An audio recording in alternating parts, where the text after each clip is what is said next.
Hello friends, नमस्कार। मैं मनीष आपका स्वागत करता हूं सेल्फ टर्न पे।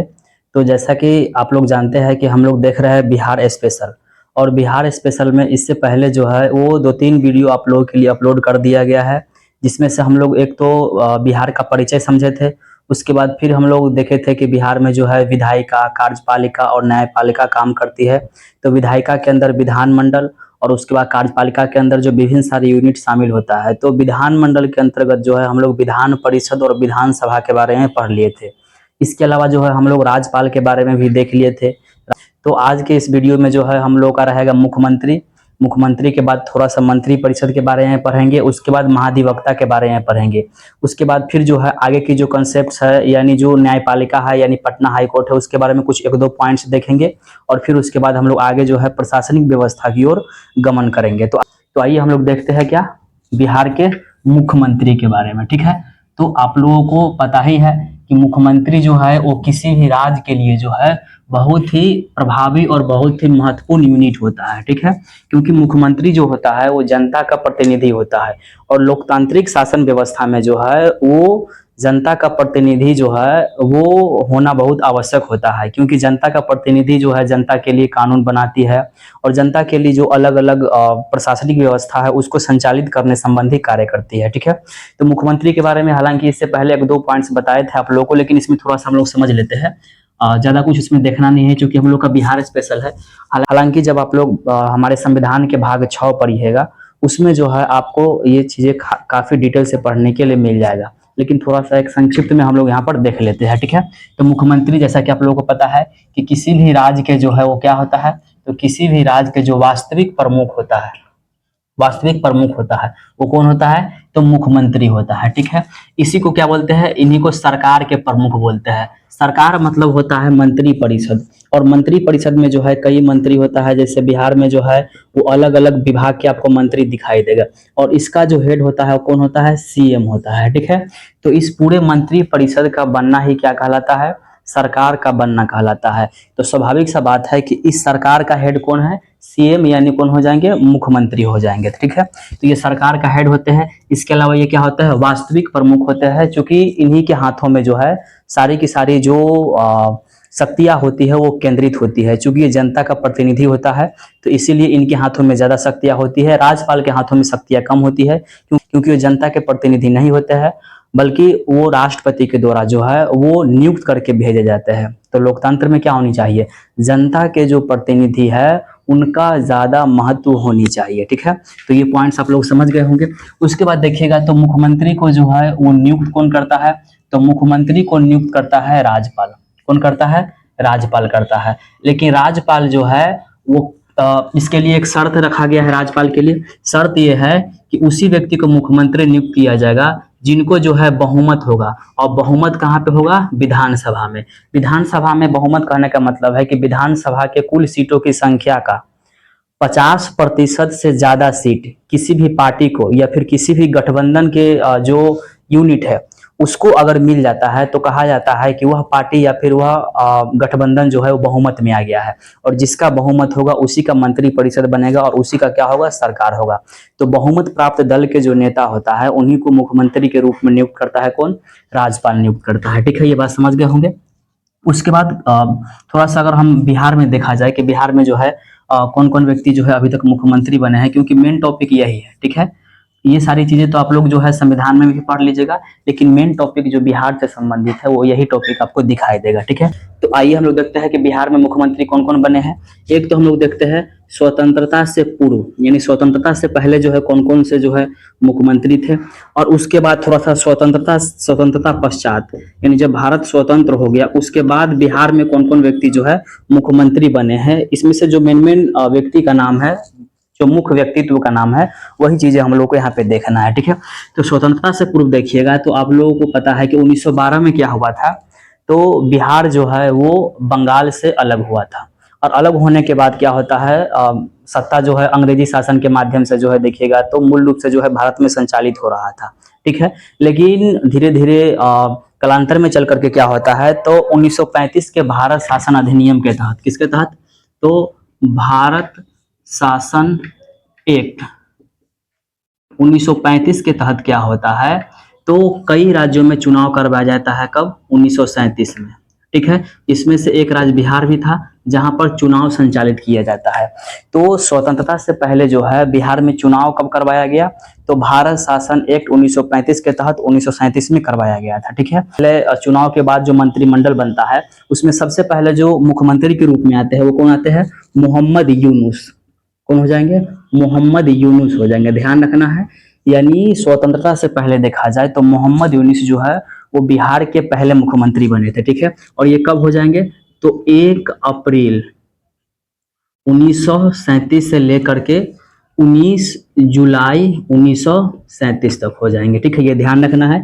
ये डेट भी जो है वो कई बार देखिएगा प्रीवियस ईयर के क्वेश्चन में, तो यहाँ से डेट आया हुआ है, तो आपको ये ध्यान रखना है। ठीक है, तो मोहम्मद यूनुस हो जाएंगे। लेकिन कुछ समय के बाद क्या होते हैं, तो वैचारिक मतभेद के कारण जो है मोहम्मद यूनुस अपने पद से जो है इस्तीफा दे देते हैं। तो इस्तीफा देने के बाद जो है पुनः जो है वो मुख्यमंत्री किनको बनाया जाता है, तो बनाया जाता है श्री कृष्ण सिंह को। किनको बनाया जाता है? श्री कृष्ण सिंह को। ठीक है, और श्री कृष्ण सिंह जो है कब से कब तक मुख्यमंत्री रहते हैं, तो ये हो जाएंगे 20 जुलाई 1937 से लेकर के और 1939 तक हो जाएंगे। ठीक है, तो आपको एक अप्रैल का डेट ध्यान रखना है और उसके बाद एक 20 जुलाई 1937 का डेट ध्यान रखना है। स्वतंत्रता के पश्चात देखा जाए तो स्वतंत्रता के पश्चात जब भारत आजाद हुआ था उस समय बिहार में मुख्यमंत्री कौन बने थे, तो याद रखिएगा यहाँ पर भी आपको दिखाई देगा श्री कृष्ण सिंह। कौन दिखाई देगा? श्री कृष्ण सिंह दिखाई देगा। ठीक है, और ये जो है श्री कृष्ण सिंह देखिएगा तो 1940 से लेकर के और 1961 तक जो है बिहार के मुख्यमंत्री रहते हैं। ठीक है, तो अगर प्रश्न यहाँ से पूछेगा कि स्वतंत्रता के पश्चात जो है वो बिहार के मुख्यमंत्री किसको बनाया गया था, ठीक है, तो प्रथम मुख्यमंत्री कौन हो जाएंगे, तो हो जाएंगे श्री कृष्ण सिंह हो जाएंगे। ठीक है, हालांकि श्री कृष्ण सिंह जो है वो 3 बार बिहार के जो है वो मुख्यमंत्री बने थे। ठीक है, श्री कृष्ण सिंह के बाद देखिएगा तो उसके बाद एक और व्यक्ति का नाम आता है, उनका नाम क्या है? भोला पासवान शास्त्री। भोला पासवान शास्त्री। ठीक है, ये ध्यान रखना है। तो भोला पासवान शास्त्री जो हो जाएंगे वो क्या हो जाएंगे, तो बिहार के जो है पहले जो है क्या हो जाएंगे, दलित मुख्यमंत्री हो जाएंगे। पहले दलित मुख्यमंत्री हो जाएंगे भोला पासवान शास्त्री। ठीक है, 1968 के आसपास जो है आपको दिखाई देगा कि ये क्या बने थे, तो बिहार के जो है मुख्यमंत्री बने थे। ठीक है, उसके बाद देखिएगा तो इन्हीं के समय क्या हुआ था, तो बिहार में पहली बार जो है वो राष्ट्रपति शासन लगा था। जैसा कि आप लोग जानते होंगे कि भारतीय संविधान के अनुच्छेद 356 के तहत जो है राष्ट्रपति क्या कर सकता है, किसी भी राज्य में इमरजेंसी लागू कर सकता है। तो बिहार में पहली बार इमरजेंसी जो लागू की गई थी वो किनके समय किया गया था, तो भोला पासवान शास्त्री के समय किया गया था जब वो मुख्यमंत्री थे। ठीक है, तो पहली बार क्या होता है, पहली बार जो है इस समय राष्ट्रपति शासन लगाया जाता है। कहाँ पे? बिहार में। आप लोगों को पता होगा कि बिहार में जो है अब तक कुल 7 बार जो है राष्ट्रपति शासन लग चुके हैं, जिसमें से सबसे पहले जो है 1968 में लगा था और सब लास्ट टाइम देखिएगा तो लास्ट टाइम 2005 में जो है राष्ट्रपति शासन बिहार में लगाया गया था। ठीक है, तो ये बात समझ गए होंगे आप लोग। उसके बाद देखिएगा तो एक और व्यक्ति का नाम इसमें आप ध्यान रख सकते हैं, जिनका नाम क्या है, कर्पूरी ठाकुर। जैसा कि आप लोगों को पता है कि कर्पूरी ठाकुर को जो है वो क्या मिला है, तो भारत रत्न से जो है नवाजा गया है बिहार में। अब बिहार के व्यक्ति है। ठीक है, तो कर्पूरी ठाकुर जो है कितना बार, तो कर्पूरी ठाकुर जो है वो 2 बार क्या बनते हैं, 2 बार जो है बिहार के सीएम बनते हैं। कितने बार, तो 2 बार जो है बिहार के सीएम बनते हैं। ठीक है, एक जो टाइम हो जाएगा कब से कब हो जाएगा, तो एक हो जाएगा 1970 से 71 हो जाएगा और दूसरा टाइम पीरियड जो हो जाएगा 1977 से लेकर के 1979 हो जाएगा। ठीक है, तो ये आपको ध्यान रखना है क्योंकि ये करंट का टॉपिक है, करंट में जो है काफी मुद्दा बना हुआ था कुछ समय पहले, तो इनको ध्यान रख सकते हैं, एक हो जाएंगे। उसके बाद इसी में आप देखिएगा तो राबड़ी देवी जो हो जाएगी वो बिहार की जो है पहली महिला मुख्यमंत्री हो जाएंगी। उसके बाद देखिएगा तो अभी वर्तमान में जो कार्यरत मुख्यमंत्री है नीतीश कुमार, नीतीश कुमार अभी तक जो है कितने बार मुख्यमंत्री बन चुके हैं, तो अभी तक जो है 9 बार जो है क्या बन चुके हैं, मुख्यमंत्री बन चुके हैं। ठीक है, तो ये 4-5 पॉइंट जो है वो बिहार के मुख्यमंत्री से संबंधित है, जहां से आप इन चीजों को ध्यान रख सकते हैं और यहाँ से ये चीजें ध्यान रखिएगा तो ऑब्जेक्टिव में अगर प्रश्न आएगा तो आसानी से सॉल्व करने में आप लोग सफल हो पाइएगा। ठीक है, तो बिहार में मुख्यमंत्री से संबंधित ये पॉइंट्स आपको ध्यान में रखने की आवश्यकता है। ठीक है, अब देखते हैं मंत्री परिषद। ठीक है, मंत्री परिषद क्या होता है थोड़ा समझाते हैं। मंत्री परिषद,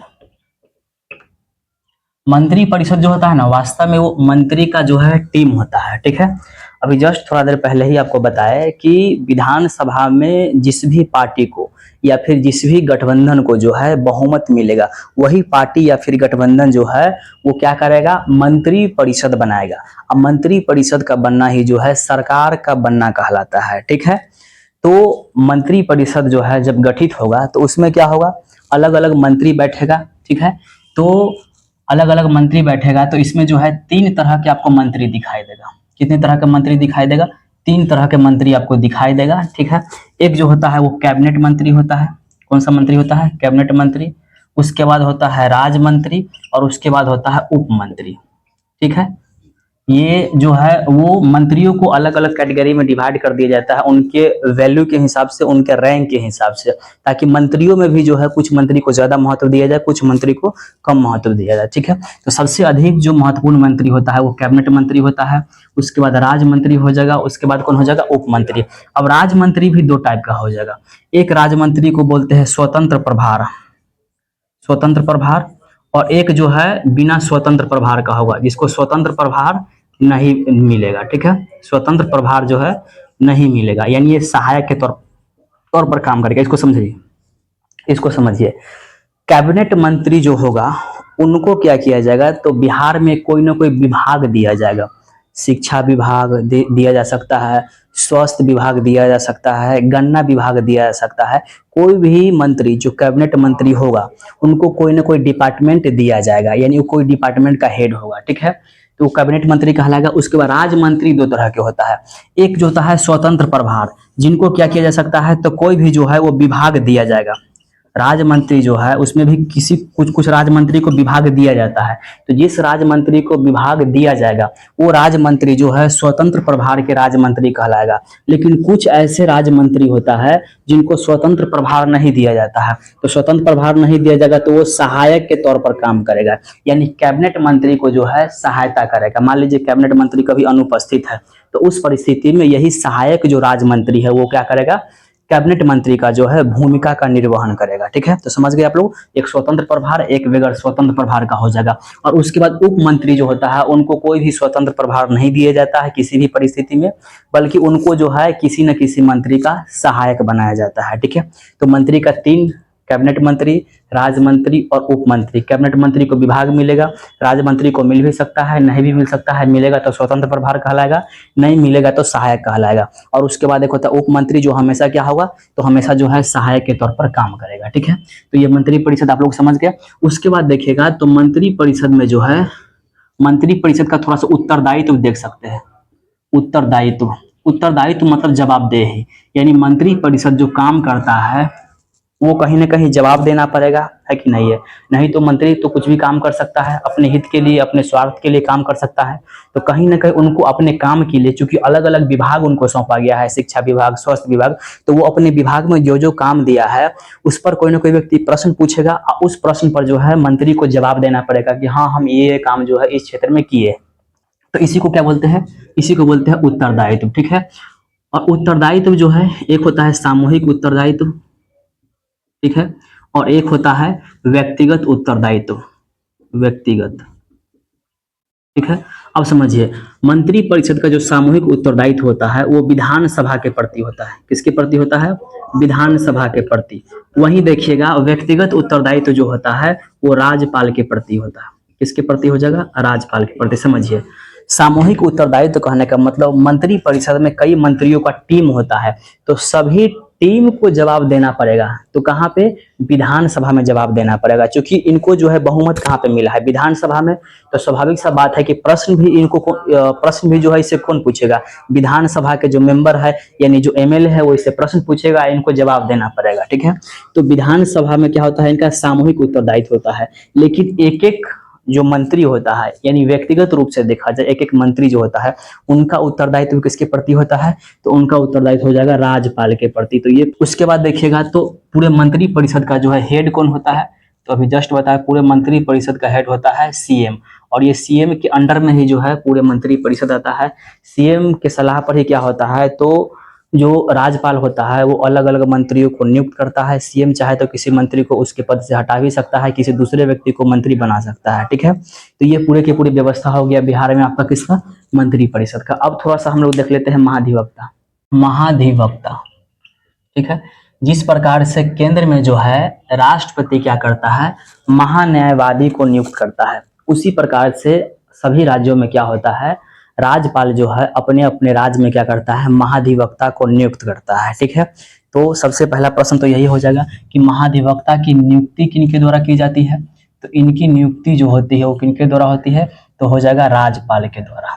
ठीक है, और महाधिवक्ता जो है किसके प्रसाद पर्यंत होता है, प्रसाद पर्यंत कहने का मतलब है कि ये किसके ऊपर जो है जिम्मेदार होता है, तो प्रसाद पर्यंत होता है राज्यपाल के प्रति। ठीक है, किसके प्रति प्रसाद पर्यंत होता है, तो ये राज्यपाल पर प्रसाद पर्यंत होता है। ठीक है, प्रसाद पर्यंत कहने का मतलब है कि राज्यपाल के स्वेच्छा पर निर्भर करता है। राज्यपाल जब तक चाहेगा तब तक इनको महाधिवक्ता रखेगा, नहीं चाहेगा तो नहीं भी रख सकता है, इस पर कोई बाध्यकारी नहीं है, ये राज्यपाल के स्वेच्छा पर निर्भर है। ठीक है, तो इसी को क्या बोलते हैं, प्रसाद पर्यंत बोलते हैं। ठीक है, उसके बाद महाधिवक्ता देखिएगा, तो महाधिवक्ता जो है वो राज्य में क्या होता है, राज्य का जो है वो सर्वोच्च कानूनी अधिकारी होता है।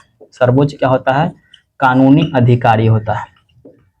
ठीक है, यानी किसी भी राज्य का सबसे बड़ा लॉ का जो ऑफिसर होता है, कानूनी अधिकारी होता है। उसके बाद देखिएगा तो इसका कार्य क्या होता है, तो इसका कार्य होता है कि राज्यपाल के तरफ से हाई कोर्ट में जाकर के जो है सलाह लेना इसका मेन काम होता है।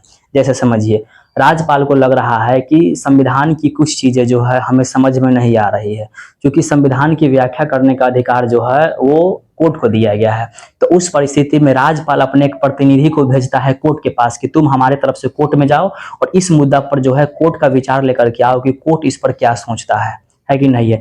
तो राज्यपाल डायरेक्ट नहीं जाता है, अपने प्रतिनिधि को भेजता है। उसी प्रतिनिधि का नाम क्या हो जाएगा, उसी का नाम हो जाएगा आपका महाधिवक्ता हो जाएगा। ठीक है, तो ये इसका मुख्य काम क्या होता है, तो मुख्य काम होता है कि जो राज्यपाल है उनको क्या करना है, कानूनी सलाह देना।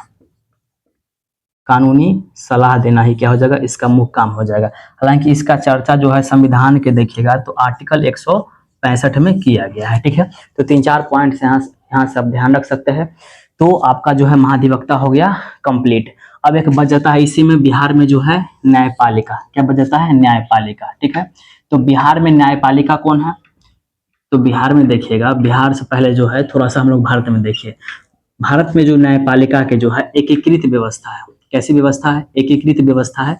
एकीकृत कहने का मतलब जो है कोर्ट ऊपर से नीचे देखिएगा तो सोपान क्रम में विद्यमान है। सबसे ऊपर जो है आपका हो जाएगा सुप्रीम कोर्ट। कौन हो जाएगा, सुप्रीम कोर्ट यानी सर्वोच्च न्यायालय। उसके बाद कौन हो जाएगा, इसके अंडर में जो है हाई कोर्ट हो जाएगा। तो पूरे भारत में जो है 25 हाई कोर्ट है। 25 हाई कोर्ट में देखिएगा तो एक जो हाई कोर्ट है वो बिहार में है, इसको क्या बोलते हैं, पटना हाई कोर्ट के नाम से जानते हैं। ठीक है, और हाई कोर्ट के अंडर में क्या होता है, तो यहाँ पर देखिएगा डिस्ट्रिक्ट कोर्ट होता है। ठीक है, यानी जिला न्यायालय होता है। तो ऊपर से नीचे का जो सिस्टम है उसी को क्या बोलते हैं, एकीकृत व्यवस्था बोलते हैं। सोपान क्रम में होता है। सबसे ऊपर सुप्रीम कोर्ट जो पूरे देश के मामले को सुनेगा, हाई कोर्ट जो एक विशेष राज्य के मामले को सुनेगा, और डिस्ट्रिक्ट कोर्ट जो पूरे अपने जिला के मामले को सुनने संबंधी कार्य करता है। तो हम लोग बिहार स्पेशल देख रहे हैं, तो पटना हाई कोर्ट के बारे में एक ध्यान रख सकते हैं कि इसका स्थापना कब किया गया है, तो इसका स्थापना किया गया है 3 फरवरी 1916 को। कब किया गया है, 3 फरवरी 1916 को। ये आपको ध्यान में रखने की आवश्यकता हो जाएगा। ठीक है, तो चलिए हम लोग देख रहे हैं अब प्रशासनिक व्यवस्था। प्रशासनिक व्यवस्था को इससे पहले हम थोड़ा सा परिचय दे दिए थे कि प्रशासनिक व्यवस्था होता क्या है।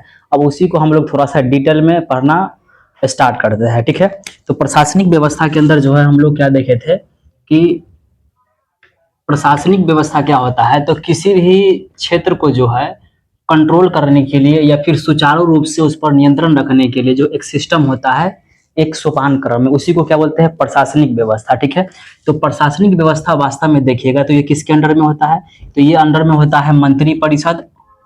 मंत्री परिषद और किसके अंडर में, तो ये अंदर में होता है मुख्यमंत्री के अंडर में। चूंकि मुख्यमंत्री भी जो है किसका अंग होता है, मंत्री परिषद का ही अंग होता है। ठीक है, तो पूरे प्रशासनिक व्यवस्था को चलाने के लिए सबसे ऊपर टॉप लेवल पर क्या होता है, तो सबसे ऊपर टॉप लेवल पर जो होता है वो जनता का प्रतिनिधि होता है। और जनता के प्रतिनिधि राज्य में सबसे मेन कौन होता है, तो मंत्री परिषद, और कौन हो जाएगा, मुख्यमंत्री हो जाएगा। ठीक है, अब इसी मुख्यमंत्री के अंडर में क्या होता है, तो एक बहुत ही बड़ा जो है कह सकते हैं कि संस्था काम करता है, जिसको बोलते हैं सचिवालय। क्या बोलते हैं, सचिवालय। ठीक है, अब यही सचिवालय क्या करता है, तो मंत्री परिषद और मुख्यमंत्री में अंडर में रह करके पूरे प्रशासन को कंट्रोल करता है। अब इस सचिवालय के अंडर में क्या होता है, तो 5 विभाग आता है, 5 विभाग आता है। ठीक है, याद रखिएगा, इस सचिवालय के अंडर में जो है 5 विभाग आता है। ठीक है, इस 5 विभाग में सबसे टॉप लेवल पर जो होता है उसको बोलते हैं प्रमंडल। क्या बोलते हैं, उसको बोलते हैं प्रमंडल। प्रमंडल से जो है थोड़ा सा नीचे आइएगा तो प्रमंडल से नीचे होता है जिला। ठीक है, उसके बाद जिला से नीचे आइएगा, जिला को जो है कई खंडों में डिवाइड किया गया है, तो उसको बोला गया है अनुमंडल। क्या बोला गया है, अनुमंडल बोला गया है। ठीक है, उसके बाद अनुमंडल को जो है कई खंडों में डिवाइड किया गया है, उसको बोला गया है प्रखंड। क्या बोला गया है, प्रखंड, या इसी को बोला जाता है ब्लॉक। और सबसे नीचे देखिएगा तो प्रखंड जो है कई ग्राम पंचायत से मिलकर के बना होता है, तो सबसे नीचे क्या हो जाएगा, ग्राम पंचायत हो जाएगा। क्या हो जाएगा, ग्राम पंचायत हो जाएगा। ठीक है, तो प्रशासनिक व्यवस्था के अंदर देखिए कि प्रशासनिक व्यवस्था को सबसे टॉप लेवल पर पूरे राज्य में कंट्रोल कौन करता है, तो कंट्रोल करता है मंत्री परिषद और मुख्यमंत्री के हाथों में होता है। मुख्य व्यक्ति जो होता है जिसके इर्द गिर्द पूरे प्रशासनिक व्यवस्था घूमता है वो हो जाएगा मुख्यमंत्री। अब मुख्यमंत्री के अंडर में एक बहुत बड़ा बिल्डिंग होता है जो पटना में अवस्थित है, जिसको बोला जाता है सचिवालय।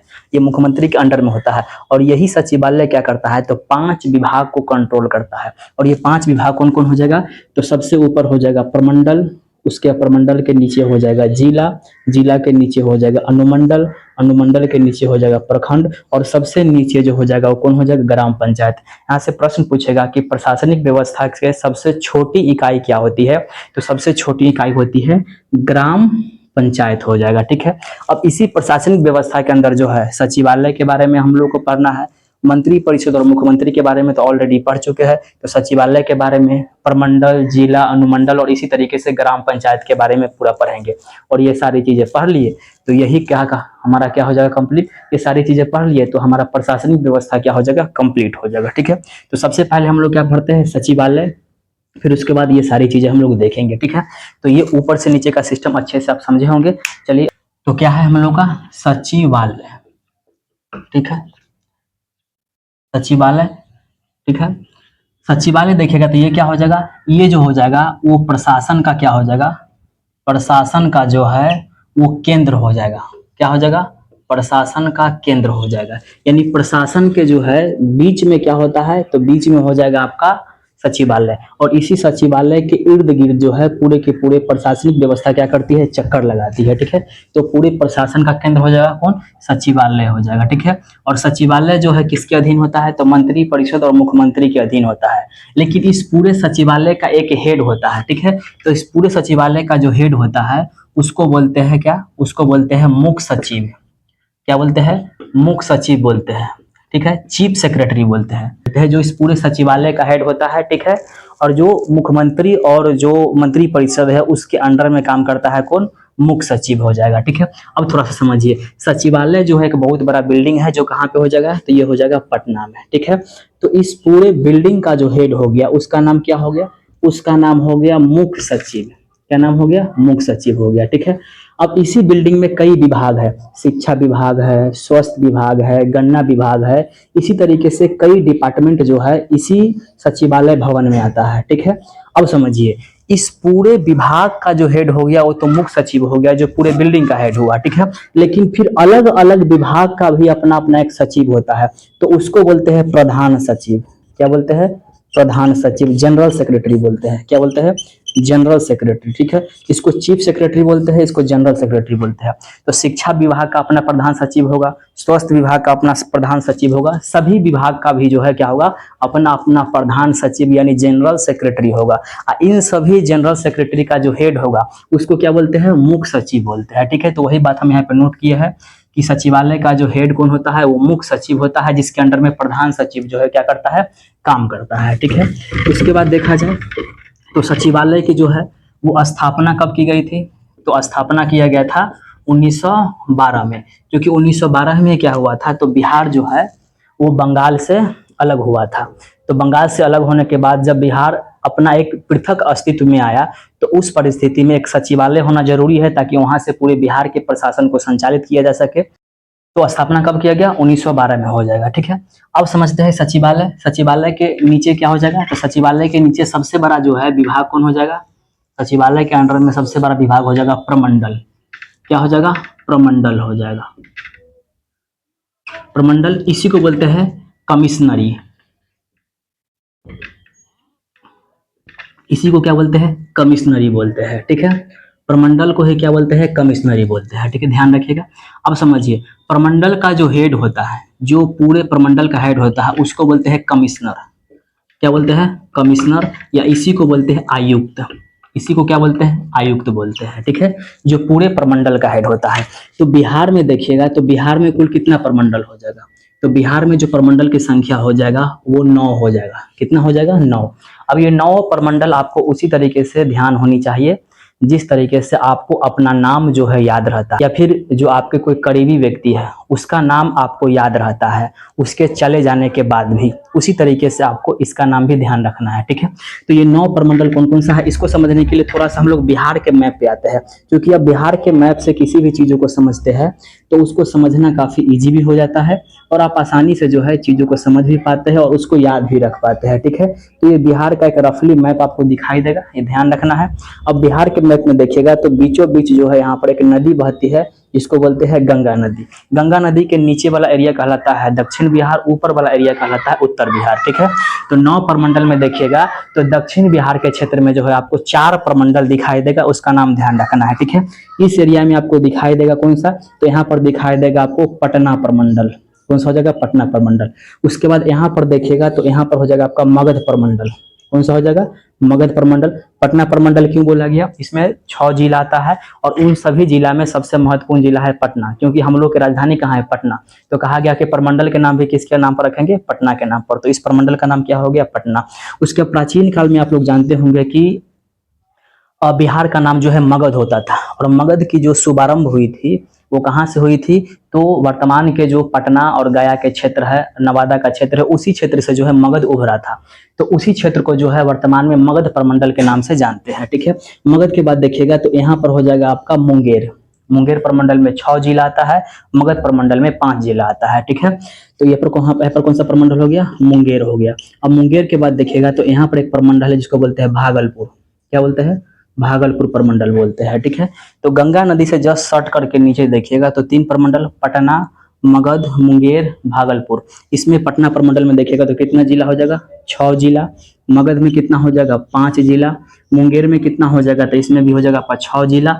और भागलपुर प्रमंडल में कितना हो जाएगा? 2 जिला हो जाएगा। ठीक है, एक बात ध्यान रखिएगा, मगध प्रमंडल जो है गंगा नदी को टच नहीं करता है। भले ही हम यहाँ पे मैप में आपको दिखा दिए कि टच करता हुआ है, लेकिन वास्तविक रूप में वो टच नहीं करता है, थोड़ा सा नीचे की ओर है गंगा नदी को, वो टच नहीं करता है। ठीक है, तो ये हो गया। उसके बाद ऊपर में आते हैं तो यहाँ पर एक प्रमंडल आपको दिखाई देगा जिसको बोलते हैं पूर्णिया प्रमंडल, क्योंकि यहाँ पर जो है एक महत्वपूर्ण जिला है पूर्णिया, और उसी प्रमंडल के नाम, उसी जिला के नाम पर जो है इसका क्या नाम रख दिया गया है? पूर्णिया प्रमंडल। पूर्णिया के बाद देखिएगा तो यहाँ पर एक बहुत ही प्रसिद्ध नदी बहती है जो बिहार में काफी कुख्यात है, उसका नाम है कोसी नदी। तो कोसी नदी के नाम पर इस प्रमंडल का नाम क्या रख दिया गया? इसका नाम रख दिया गया कोसी प्रमंडल। ठीक है, उसके बाद थोड़ा सा और बढ़ेंगे यहाँ पर, तो यहाँ पर एक प्रमंडल है जिसको बोलते हैं दरभंगा प्रमंडल। क्या बोलते हैं? दरभंगा प्रमंडल हो जाएगा। दरभंगा के बाद देखिएगा तो यहाँ पर जो हो जाएगा आपका कौन सा हो जाएगा? तिरहुत प्रमंडल। तिरहुत प्रमंडल हो जाएगा। ठीक है, और तिरहुत के बाद यहाँ पर देखिएगा तो यहाँ पर एक प्रमंडल दिखा दीजिएगा जिसको बोलते हैं सारण प्रमंडल। ठीक है, तो कुल कितना प्रमंडल हो गया? 9 प्रमंडल। पटना, मगध, मुंगेर, भागलपुर, पूर्णिया, कोसी, दरभंगा, तिरहुत और सारण। ठीक है, पूर्णिया प्रमंडल में देखिएगा तो इसमें 4 जिला शामिल हो जाएगा। कितना जिला हो जाएगा? 4 जिला। कोसी में जो है कितना जिला हो जाएगा? 3 जिला हो जाएगा। दरभंगा में कितना जिला हो जाएगा? 3 जिला हो जाएगा। तिरहुत प्रमंडल में कितना जिला हो जाएगा? 6 जिला हो जाएगा। और सारण में कितना जिला हो जाएगा? तो यहाँ पर हो जाएगा 3 जिला हो जाएगा। ठीक है, अब थोड़ा सा आते हैं, अगर थोड़ा सा उत्तर बिहार यानी नॉर्थ बिहार में आते हैं और साउथ बिहार में आते हैं। ठीक है, तो नॉर्थ बिहार में जो है सारण प्रमंडल में क्या गो जिला हो गया? तो सारण प्रमंडल में जो हो गया वो 3 गो जिला हो गया। क्या गो हुआ? 3 गो। उसके बाद देखिएगा तिरहुत में क्या गो हो गया, तो तिरहुत प्रमंडल में जो हो गया वो क्या गो जिला हो गया, तो 6 गो जिला हो गया। उसके बाद देखिएगा दरभंगा प्रमंडल में, तो दरभंगा प्रमंडल में क्या गो हो गया, तो यहाँ पर आपको दिखाई देगा 3 जिला, ठीक है। दरभंगा के बाद देखिएगा कोसी, तो कोसी प्रमंडल में क्या गो जिला हो गया, यहाँ पर आपको दिखाई देगा 3 जिला। और उसके बाद कौन सा हो गया, पूर्णिया प्रमंडल, पूर्णिया प्रमंडल में क्या गो जिला हो गया, 4 गो जिला हो गया, ठीक है। उसके बाद साउथ बिहार में आते हैं, तो साउथ बिहार में जो है देखिएगा कौन सा, तो पटना प्रमंडल, पटना प्रमंडल में क्या गो हो गया, 6 गो जिला। पटना के बाद देखिएगा मगध, तो मगध में क्या गो हो गया, 5 गो जिला। उसके बाद देखिए कौन सा मुंगेर, तो मुंगेर में क्या गो हो गया, 6 गो जिला। और उसके बाद कौन सा हो गया आपका, तो उसके बाद हो गया आपका भागलपुर, तो भागलपुर में क्या गो हो गया, भागलपुर प्रमंडल में जो है वो 2 जिला हो गया। अब इधर के जिला को इधर के जिला को जोड़िए, तो इधर के जिला को जोड़िएगा तो 6 3 9 और 9 3 12, अब 12 और 3 कितना हो जाएगा, 15, अब 15 और 4 कितना हो जाएगा, 19। तो 19 जिला लगभग आपका देखिएगा तो ये दिखाई देगा आपका कहाँ पे, उत्तर बिहार के जो मुख्य रूप से प्रमंडल है वहां पर। तो दक्षिण बिहार में फिर क्या जिला हो जाएगा, तो दक्षिण बिहार में जितने भी प्रमंडल है सभी प्रमंडल को मिलाकर कितना जिला हो जाएगा, 19 जिला, ठीक है। तो 19 जिला यहाँ पर, 19 जिला यहाँ पर, तो इन दोनों को अगर ऐड कर देंगे तो ऐड करने के बाद बिहार में कितना जिला हो जाएगा, तो बिहार में जो है 38 जिला हो जाएगा, ठीक है। तो ये चीज आपको ध्यान रखनी है। पटना प्रमंडल, मगध, मुंगेर, भागलपुर, ऊपर में आएंगे पूर्णिया, कोसी, दरभंगा, तिरहुत और सारण। इधर से चलेंगे नीचे से चलेंगे और उसके बाद ऊपर होते हुए फिर बैक की ओर आएंगे। तो इसे 1-2 बार ध्यान रखिएगा, 1-2 बार रिवाइज कीजिएगा तो ये याद हो जाएगा। और इसमें कौन कौन सा जिला आता है भी ध्यान रखना। अब एक बात बताइए, अगर हम आपसे प्रश्न पूछते हैं कि जिला के संख्या के हिसाब से बताइए कि सबसे बड़ा प्रमंडल कौन सा है, तो जिला की संख्या के हिसाब से देखा जाए तो 3 प्रमंडल सबसे ज्यादा दिखाई देगा, एक पटना, उसके बाद एक मुंगेर और एक तिरहुत। क्योंकि पटना में भी 6 जिला, मुंगेर में भी 6 जिला और तिरहुत में भी क्या को जिला हो जाएगा, 6 जिला। तो जिला के संख्या के हिसाब से सबसे बड़ा प्रमंडल क्या गो हो जाएगा बिहार में, 3 गो, पटना, मुंगेर और तिरहुत। और वही जिला के संख्या के हिसाब से सबसे छोटा प्रमंडल बिहार में कौन सा हो जाएगा, तो सबसे छोटा प्रमंडल हो जाएगा आपका कौन सा, भागलपुर। क्योंकि भागलपुर में जो है मात्र 2 ही जिला जो है इसमें शामिल हो पाता है, ठीक है। तो छोटा बड़ा आप लोग समझ गए। अब एक प्रश्न और यहाँ से बनता है कि कौन सा ऐसा 2 प्रमंडल है जो गंगा नदी को टच नहीं करता है, तो एक हो जाएगा मगध और एक हो जाएगा कोसी। भले ही हम यहाँ पे टच करता हुआ आपको दिखाई दे रहा है, क्योंकि हम लोग रफली एक मैप बनाए हैं तो टच करता हुआ दिखाई दे रहा है, लेकिन याद रखिएगा गंगा को जो है टच नहीं करता है, यानी गंगा से अछूता जो प्रमंडल है वो क्या गो हो जाएगा, 2 गो। एक हो जाएगा आपका कौन सा, मगध, और एक कौन सा हो जाएगा, कोसी। ये 2 ऐसा प्रमंडल है जो गंगा नदी को टच नहीं करता है। ऑब्जेक्टिव में ये प्रश्न आया हुआ है, ठीक है। तो आप लोग सचिवालय समझे होंगे, आप लोग प्रमंडल भी अच्छे तरीके से समझे होंगे और इसको अच्छे तरीके से याद रखने में भी सफल हो जाएंगे, ठीक है होंगे। अब एक चीज और समझ लेते हैं, सभी प्रमंडल का जो है अपना अपना कहीं ना कहीं मुख्यालय होगा, ठीक है। जहां पे क्या होगा, उस प्रमंडल के संचालित करने वाला जो प्रशासनिक अधिकारी है वो वहां पर जाकर के बैठेगा। जैसे प्रमंडल को संचालित करने वाला प्रशासनिक अधिकारी कौन होता है, कमिश्नर। तो कमिश्नर को बैठने का कहीं ना कहीं जगह होना चाहिए, तो जहां पर बैठने का जगह होता है उसी को बोलते हैं प्रमंडल का मुख्यालय। तो सभी प्रमंडल का जो है अपना अपना मुख्यालय है, उस प्रमंडल के मुख्यालय को भी देख लेते हैं, ठीक है। तो पटना प्रमंडल का मुख्यालय देखिएगा तो कहीं और नहीं है बल्कि पटना में ही आपको दिखाई देगा, ठीक है। तो पटना प्रमंडल, उसमें 6 जिला, उसके बाद इसका मुख्यालय भी कहाँ हो जाएगा, तो पटना में ही हो जाएगा, ठीक है। उसके बाद मगध प्रमंडल का देखिएगा तो मगध प्रमंडल का जो है मुख्यालय कहाँ पे हो जाएगा, तो इसका मुख्यालय हो जाएगा गया में। ध्यान रखना है कहाँ पे हो जाएगा, गया में आ जाएगा। तो मगध प्रमंडल में 5 जिला और इसका मुख्यालय कहाँ पे हो जाएगा, गया में हो जाएगा। क्योंकि मगध कोई जिला नहीं है तो कहीं ना कहीं मुख्यालय होना चाहिए, तो मुख्यालय कहाँ पे हो जाएगा, तो ये हो जाएगा आपका गया में। उसका मुंगेर प्रमंडल में आता है, तो मुंगेर प्रमंडल का जो है मुख्यालय कहाँ हो जाएगा, तो इसका मुख्यालय हो जाएगा मुंगेर में ही हो जाएगा, ठीक है। और इसमें कितने जिला शामिल हो जाएगा, 6 जिला शामिल हो जाएगा। भागलपुर प्रमंडल में आता है, तो भागलपुर प्रमंडल का मुख्यालय कहाँ हो जाएगा, तो इसका मुख्यालय हो जाएगा भागलपुर ही हो जाएगा, ठीक है।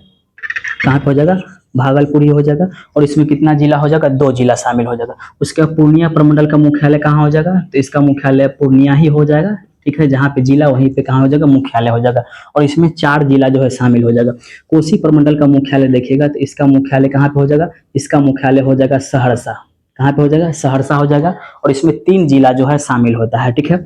उसके बाद दरभंगा प्रमंडल का मुख्यालय देखिएगा तो इसका मुख्यालय कहाँ पे हो जाएगा, दरभंगा में ही हो जाएगा, कहाँ पे हो जाएगा, दरभंगा में ही इसका मुख्यालय हो जाएगा। इसमें कितना जिला हो जाएगा, 3 जिला। उसके बाद तिरहुत प्रमंडल आते हैं, तो तिरहुत प्रमंडल का मुख्यालय जो है वो कहाँ पे है, मुजफ्फरपुर है, मुजफ्फरपुर ध्यान रखना है, ठीक है। और तिरहुत प्रमंडल में कितना जिला हो जाएगा, 6 जिला। और सारण प्रमंडल का मुख्यालय कहाँ पे हो जाएगा, छपरा हो जाएगा। कहाँ हो जाएगा, छपरा। और इसमें कितना जिला हो जाएगा प्रमंडल में, तो 3 जिला हो जाएगा। अब समझिए, कुछ ऐसा प्रमंडल आपको दिखाई दिया जिसका मुख्यालय जिला के नाम पर ही है, और कुछ प्रमंडल ऐसा है जिसका मुख्यालय जिला के नाम से अलग है। तो जिसका मुख्यालय जिला के नाम से अलग है उसके मुख्यालय आपको ध्यान रखना है, क्योंकि ऑब्जेक्टिव में प्रश्न आने की संभावना यहाँ से बनी रहती है, ठीक है। तो 3-4 आपको दिखाई देगा जिस प्रमंडल का मुख्यालय उसके जिला मुख्यालय से अलग है। एक तो साउथ में देखिएगा तो एक हो जाएगा आपका मगध, जिसका मुख्यालय जो है प्रमंडल के नाम से अलग है, तो मगध का कहाँ पे हो जाएगा, गया हो जाएगा। बाकी सभी का क्या हो जाएगा, सिमिलर हो जाएगा। ऊपर में आते हैं तो एक हो जाएगा कोसी, कोसी का जो है मुख्यालय कहाँ हो जाएगा, सहरसा, जो उसके प्रमंडल के नाम से अलग हो जाएगा। उसके बाद देखा जाए तिरहुत, तो तिरहुत ऐसा है जिसके जो मुख्यालय है उसका नाम क्या हो जाएगा, प्रमंडल के नाम से अलग हो जाएगा, तो कहाँ पे हो जाएगा, मुजफ्फरपुर। और सारण देखिएगा तो सारण जो प्रमंडल है इसका भी मुख्यालय देखिएगा तो इसके प्रमंडल के नाम से अलग है, कहाँ पे हो जाएगा, छपरा हो जाएगा। तो 4 ऐसा प्रमंडल है जिसके मुख्यालय का नाम जो है उसके प्रमंडल के नाम से अलग है, ठीक है, ये ध्यान रखना है। तो उम्मीद है कि आप लोग जो है ये सारी चीजें अच्छे तरीके से समझे होंगे और अच्छे तरीके से जो है आप चीजों को स्कैन कर पाए होंगे। तो अंततः सभी लोगों को जो है वो शुक्रिया, थैंक यू, बहुत बहुत धन्यवाद।